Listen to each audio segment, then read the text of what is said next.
Polohové koleno. No, zase to tam tak natiahnem a jedna strana. No dobre, no poď pozriem sa ti na to. Ono to si neuvedomujem, až kým neurobím. Hej, papučku nechaj inde, tak aby som sa na nich nepotkol a nevyvalil si koleno aj ja. Teraz tak. Teraz tak. Tak. No dobre, poď sa postaviť. Tak, aby Anička mohla pofilmovať vám. To vidím takto, okno. Máš skriňu, vidím, ale dobre tam. Dobre, Ani si nakryla. Ďakujem.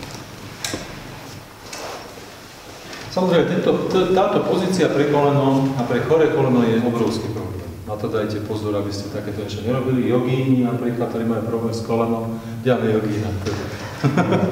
Tak tam sú ten lotosový kvet na bedra a na kolena, to je obrovské riziko. Že dobre ošetreným pacientom sa to môže okamžite vrátiť naspäť a zablokovať ešte viac. A sednutí medzi paty, to samé na kolena. Ja som to veľmi rád robil, až som si teda lahol, ale dvakrát som si tak vyhodil bedrový chrup, že som nemohol sa ani pohnúť. Takže vôbec, aj keď som mal veľmi rád ten cvik, tak vôbec to nemôžem robiť. Takže keď mne to ublížilo, tak to môže kľudne niekomu inému ublížiť.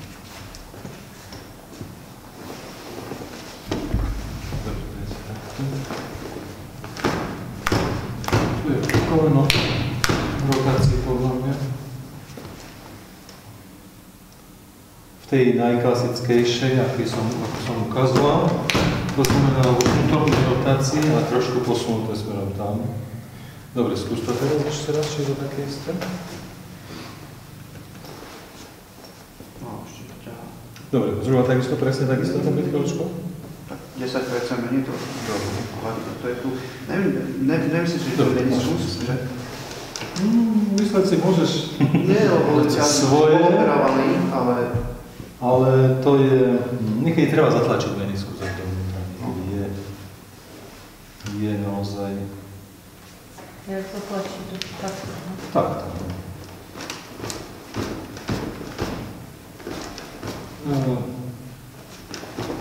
Ty si tam niečo nahmatal? Nie. on to vidí. To nenahmatáš. V podstate zoberte si to, čo môžete si nájsť, to je pre vás výhoda, že to nájdete, odkontrolujete si to len pravidelne, ale ostatné všetko musíte vidieť tým vnútorným zrakom, intuíciu zapojiť do treba. Tú správnu intuíciu, ktorá sa otvára vtedy, keď chcete s láskou pomôcť druhému človeku. Dobre, skúste ešte takisto presne.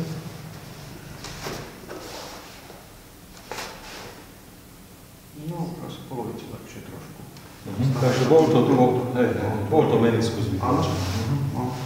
Teraz týchto 40%, ak teda to hovoríš, tak to bol meniskus vytlačený do nesprávnej pozície.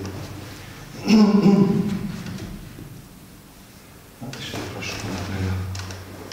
Ale či je vytlačený alebo nie, viete, zase to sa nedá vôbec nejako diagnostikovať. Môže pri snímku to byť vidno, aj dajme tomu. Je to trošku jablčko ešte. V každom prípade zase sme pri tom, Radko je, Slávko je hodne zatuhnuté to má, hodne zatvrdnutý, takže ten efekt, ktorý by bol napríklad u teba okamžitý, tak u neho je to, by som povedal, treba to počkať a treba to, aby to celé povolilo. Pretože čím je ten človek flexibilnejší, taký voľnejší, tak tým sa mu to lepšie napravá a nie to okamžite to cíti. Dobre, skús teraz. Či tak isté?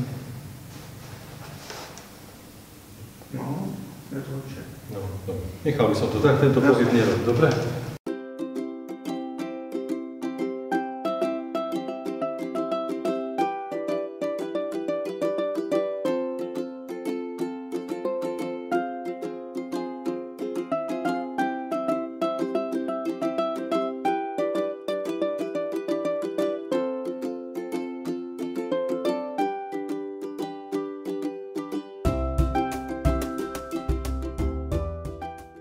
Pri ktorom pohybe to cítiš najviac? Vieš čo, ja keď som ležala, ja som sa, že zomriem. Keď ležím, že sa mi tá klenba vyrovná, vieš, že tlačí mi to, aby som sa takto vyrovnala. Dobre, pri tomto pohybe niektorom to... Ja cítim bolesť tu v taktok, ale takú, vieš, že áno. takú bolesť. Keď som ležala vlastne. Pred koncom. Mňa to tam aj všetko boli, keď mi stisneš, že proste to je...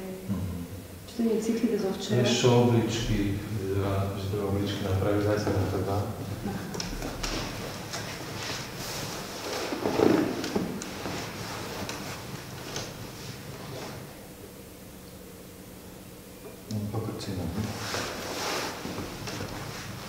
Mal som zaujímavý prípad, jedna naša kamarátka. Začal som mu naprávať a stalo sa mi to dvakrát po sebe. U nej začal som mu naprávať a jojkala mi od bolesti. Bolo klakeť, keď som naprával, bolo rameno, keď som naprával. Napravil som obličky a bolo to v poriadku, už to nebolo. Behom pár minút alebo sekúnd sa to. Takže niekedy to obličky, keď boli, a teraz sa tomu budeme za chvíľočku venovať, tak je širokospektrálna bolesť takto tu, alebo vystrelujúca kdekoľvek, a taká tupá hlavne smerom dozadu. No, ale niekedy vystreluje oblička bolestná aj dopredu.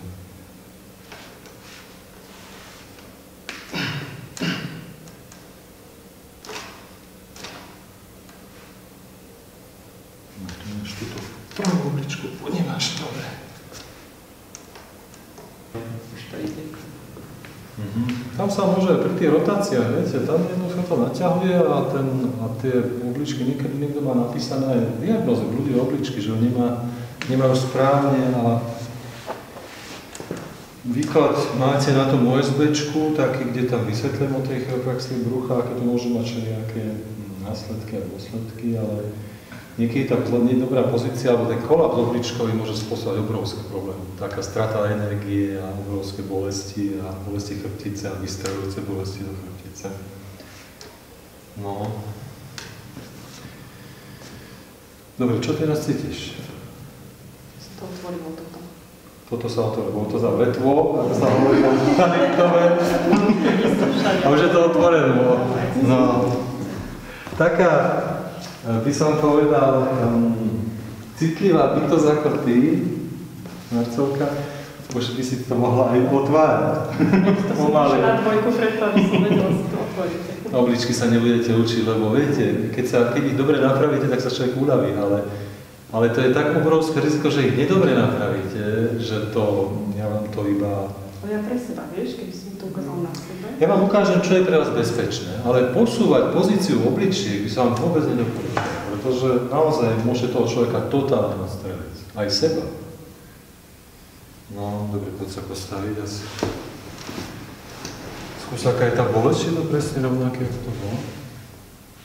Nie, že by tam nebolo treba niečo ešte napraviť, ale toto bolo treba spraviť. No, už je to lepšie. Už cítim iba tu na bokoch, už nie tu. Ako to bolo. Tu a tu. Ešte tá pánva, keď zaujímavé. No, dobre. A vaše je to nachylná? Môžete opačiť, čo si zažívať. Tu nastalo, viete, niekedy je širokospektrálna chyba, ako sa nám dalo o tom pánovi, som napravil atlas, on sa postavil aj nohy. Takže je širokospektrálna chyba, ktorá jednoducho toho človeka celého zablokuje, ako keby. Takže niekedy netreba robiť to, čo bolí, ale treba robiť to, čo je vlastne tým spúšťačom toho nedobrého stavu. To treba opraviť. Takže ja som videl obličky, teraz vidím, že je tu blokácia krčnej chrbtice. To viem, to viem. No. Som sa, že dneska sa vidím. No. Dneska sa tomu ešte budem venovať, ešte krčnú ľahu si budete sa učiť.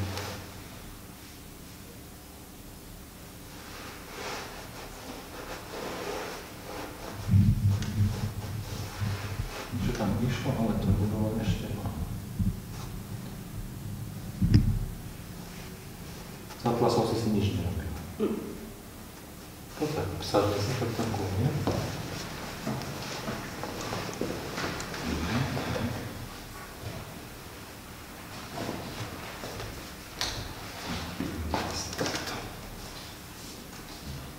Tu mal atlas v nesprávnej pozícii. Nebol hmatný, že je tak. Niekedy je hmatný, že je tak. Dneska sa to budeme asi učiť, že ako to je.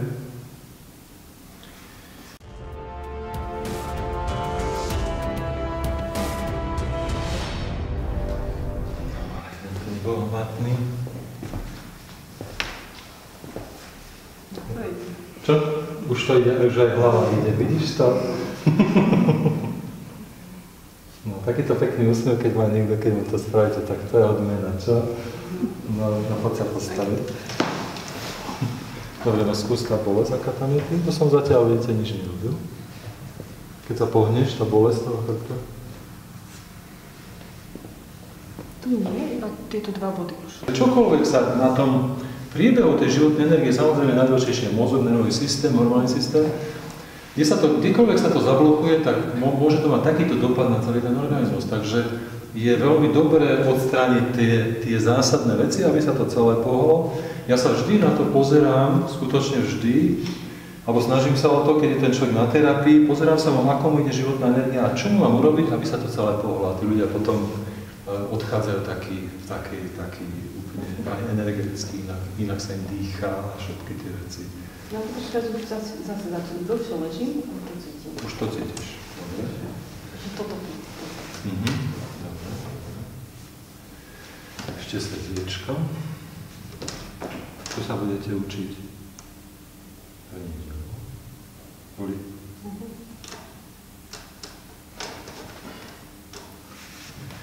Toto je taká komplexnejšia vec. Nakoniec možno bude treba opraviť ešte nejaký stavec. Tam vlastne v tej hlavnej časti.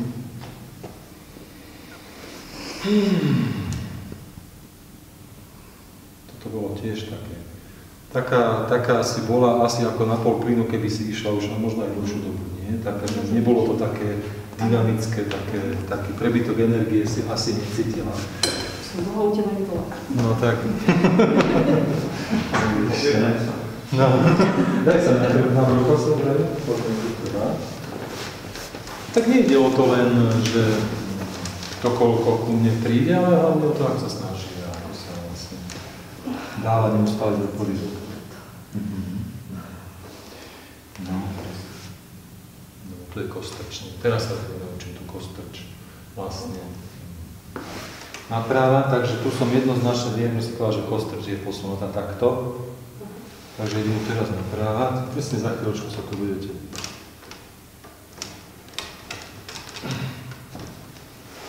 učiť. Takisto pri rotáciách sa toto mohlo stať. Tu je ešte, ja som ti to už robil. Bola zapadnutá. Koľko je to bolesti? Necítiš? Dobre, láškaj si na chrbát. Ešte, tamto.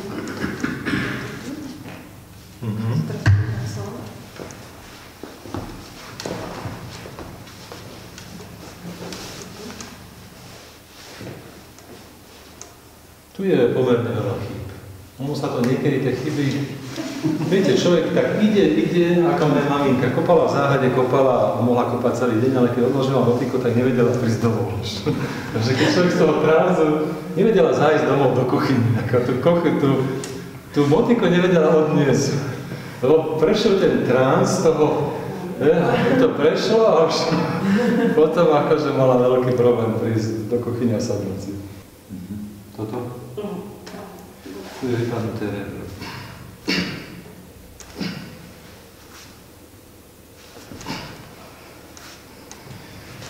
To rebro vypadnúť, že vypadne do žalúdka, má problémy so žalúdkom, že si mal taký problém so žalúdkom, že si máš kolabor. Skôr tie obličky to tam robí. Lebo celé tak, keď sú obličky, tak celé to je spadnuté a zapadnuté dovnútra. Dneska sa to budete presne učiť, ako si to môžete opraviť a ako si môžete uľaviť, ale viete, pokaziť je to oveľa ľahšie ako opraviť. To si vždy treba uvedomovať s veľkou pokorou.